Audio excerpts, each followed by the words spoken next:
How to introduce your new puppy to your dog at home. I'm Bethany and this is Sparky from the Puppy Academy. We have lots of tips to go over with you on how to introduce your puppy to your dog at home. Now first, important question. Do you know that your dog is friendly with other dogs? That's the first thing you want to make sure you know. Now, personally, we like to be a little extra cautious. We are trainers after all, and people come to us for help. We err on that side naturally. Yeah, we err on the side of caution. So we would really like it if you put your puppy in a playpen or behind a baby gate. I'd rather you not use crate, but as a last resort, use crate. And have your big dog, both dogs on leash is fine, but definitely have your other dog on leash and just walk up to the gate. Let them sniff each other and kind of see if they're comfortable with each other. Because this allows you to see if the puppy's a little nervous at first, or maybe your dog is a little nervous at first. So it just really allows you to kind of see the energy that you're dealing with before you move to the next step, because you might need to do some conditioning with a gate first for the first few times when they're out together. If that's going well, next you want to move on to having still leashes on both of your pups and just let them kind of walk around and sniff around each other.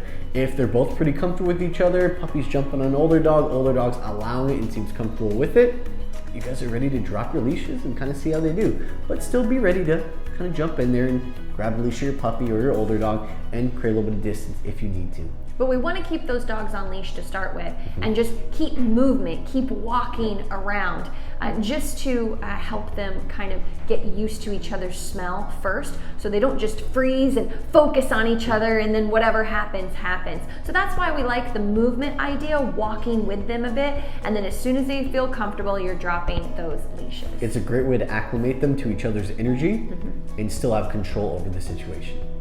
Now let's say the puppy's being overbearing and maybe being pushy to your dog, or vice versa, your dog is kind of making your puppy a little bit nervous. Ideally, we want you to go ahead and start feeling confident practicing stepping in the middle of your dogs and calming them down. Now this is not like a no, okay? We don't want any negative energy. It's just to slow them down a little bit. It's just to command a little bit of presence and kind of slow the other dog down. And then if you need to, you can use the leash and redirect one of the dogs to something else. Honestly, whichever dog is being pushy.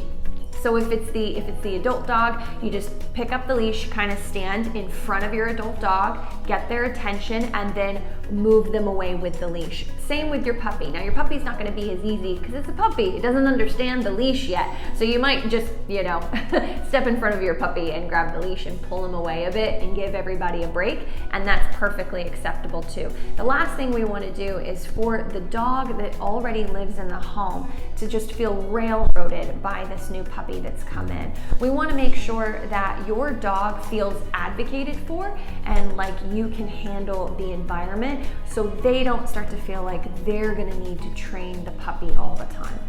We also want to make sure we're working our puppy and our older dog around each other regularly. In the beginning, that doesn't mean the same room. Usually I'll put a playpen with the puppy in the middle, or I'll put up a baby gate and have my older dog on the other side, and I'll kind of just let my puppy move around. I'll practice calling their name, saying dog come, good treat, and then let them kind of wander around. Maybe that means go up to your older dog again. We basically show them what we call our relationship building exercise, how to hear their name, pay attention, and come when called.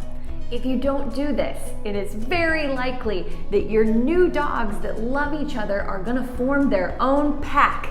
Yes. And they're not gonna listen to you anymore.